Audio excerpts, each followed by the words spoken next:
Hello children, today we will be completing this lesson and doing remaining exercises of Don't Be Afraid of the Dark. This is on page number 76, this exercise. In this exercise, we will learn about short forms and full forms of certain words.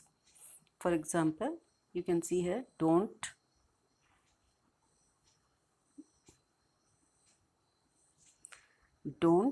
this is short form of do not. Won't, this is short form of will not. Sometimes we don't speak the full forms, we speak the short forms. So now here are some short forms. For example, first one is didn't. This is short form of did not. There are two words in this, did and not. And when we combine them and make it shorter, this is also called contractions. It becomes didn't or didn't. The next word is shouldn't. This is should not. Then wouldn't, would not. Couldn't, could not. And mustn't, must not. Okay. So you will write the full forms of these words, and now we move to next exercise. This is talking exercise. You have to discuss it. First question in this is, are you afraid of the dark? This you have to discuss amongst your family members. अपने family members के साथ बैठ के सब आपस में discuss कीजिए इन questions को. This is talking for talking. And when I'll take next class on Google Meet में जब दूसरी क्लास लूँगी उसमें I can discuss it and ask you. Are you afraid of the dark? क्या आपको अंधेरे से डर लगता है? And why? क्यों? Second is, what do you do when it is dark? जब अंधेरा हो जाता है तो आप क्या करते हो? You search, you go and look for some light, or you sit at one place and wait for the light to come, or you ask someone to come near you so that you don't get frightened. Third is, have you ever been frightened? क्या कभी आप डरे हो? Tell about it. उसके बारे में बात करो. तो ये आप खुद डिस्कस करके रखेंगे. In our next class we will discuss about it. Okay. Now next exercise is say aloud. There are some words. What is the word that starts with T? And what is the word that starts with C and rhymes with near, fear, and means easy to say, hear, and understand? ये आपको discuss करने हैं. And this is on page number 77. This is speaking, learning how to make these sounds. Say T. When you say T, your tongue touches your tip of the tongue touches where? On the upper part of your mouth, jaw ka. Listen and repeat cat, t, t. Okay, your tip of the tongue touches your upper part of the mouth. Did you hear what your tongue did? Okay, now pronounce these words: toe, top, tie, and 10. Okay, toe, top, tie, and 10. T, all mixed. Now next, make the cuff sound. Cuff. C-O-U-G-H. G-H is her. Cuff. So I came down. I cuffed. When you cuff, की sound आती है ना. Cuff मतलब खांसना. जब आप खांसते हैं तो क की sound आती है. And cuff again, क. So this is sounding. Did you hear the K sound? क्या आपने K की sound सुनी? At the end of the word book. Book. अब K की sound कहाँ से आती है? It comes from the back of your mouth. क की आवाज निकालो. Your tongue doesn't move and you make a sound from the back of your mouth. Now repeat these words. Okay? Repeat these words. Book, look, neck, duck, chick, sack, and clock. Okay? What are these words? These are book, look, neck, duck, chick, and sack. All these words start with the same sound. Now, here are some words written. Some begin with K, some begin with C, but all of them begin with the sound K. Okay. For example, you can see here. This is kangaroo. Kangaroo. KANGAROO. Kangaroo. Hindi में से हम बोलते हैं kangaroo. एक animal होता है ये. And in English we say kangaroo. Then this is curtain. It starts with C, but the sound of C in this is K. Curtain. पर्दे. जो आपके घर में पर्दे होते हैं ना. And then king. KING. King. K से तो क की ही साउंड आती है, लेकिन C से भी क की साउंड आ जाती है. की. चाबी. काइंड. दयावान. And kitten.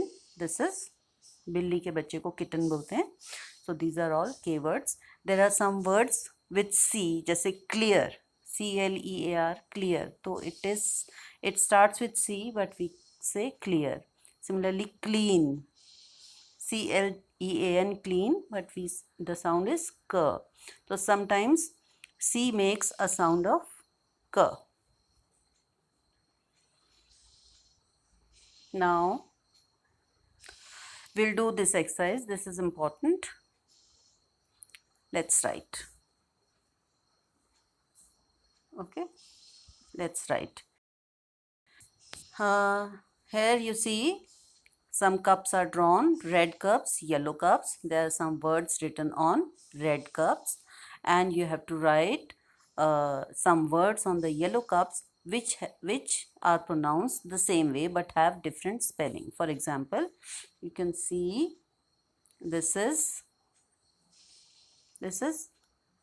two. TOO. Too मतलब बहुत ज़्यादा. And this is also two. TWO. Two means two in number. दो. Now this is one. ONE. one. One मतलब एक.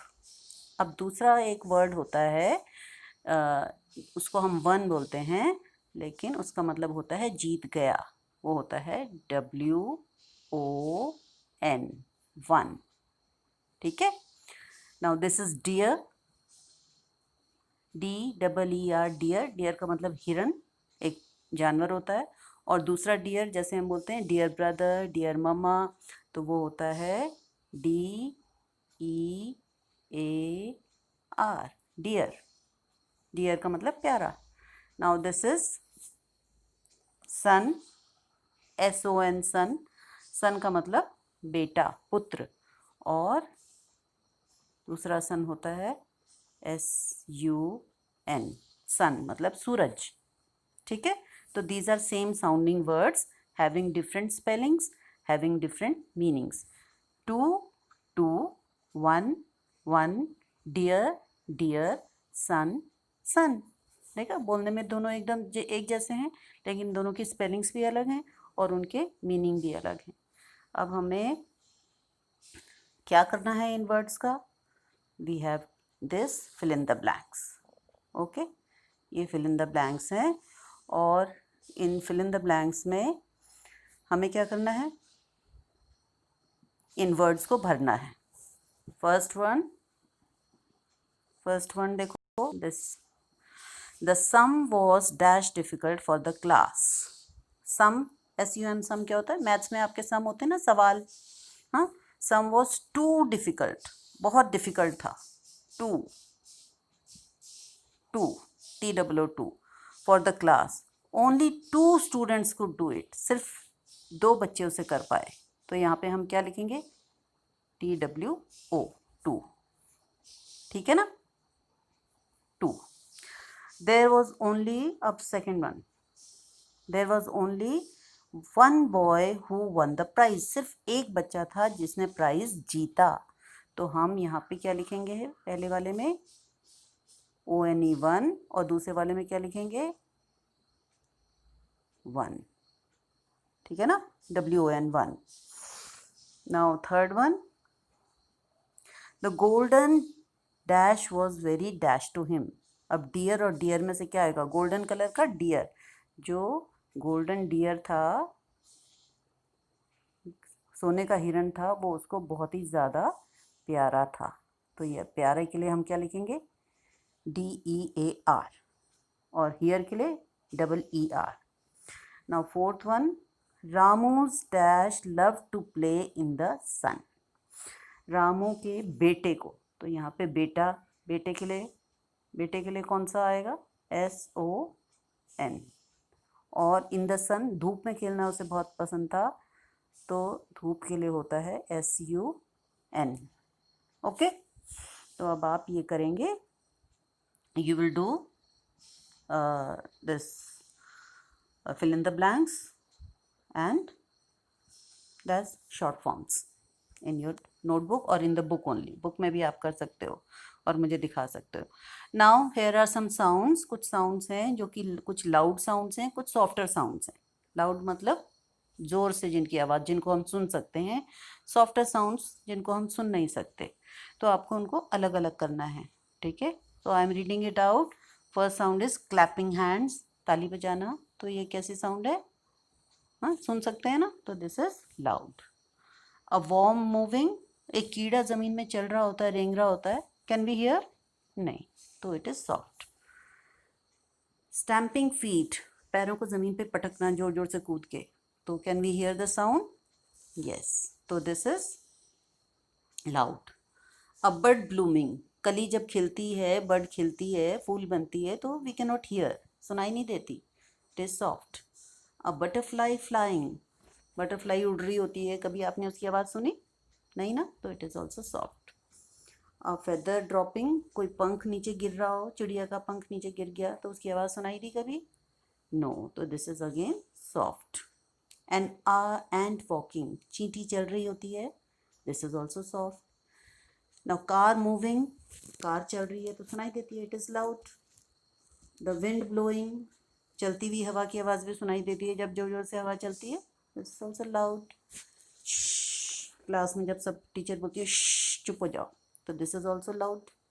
विस्पर, जब आप किसी के कान में धीरे धीरे बात करते हो, तब भी हमें सुनाई देता है ना, बातें कर रहा है, आवाज़ तो आती है, तो this is also loud.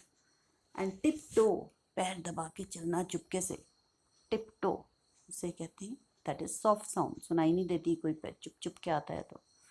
And leaf falling, अगर कोई पत्ता गिर रहा हो तब भी नहीं सुनाई देता, तो वो भी it is a soft sound. So right in the book only. So this is your work. That's all for today. Thank you.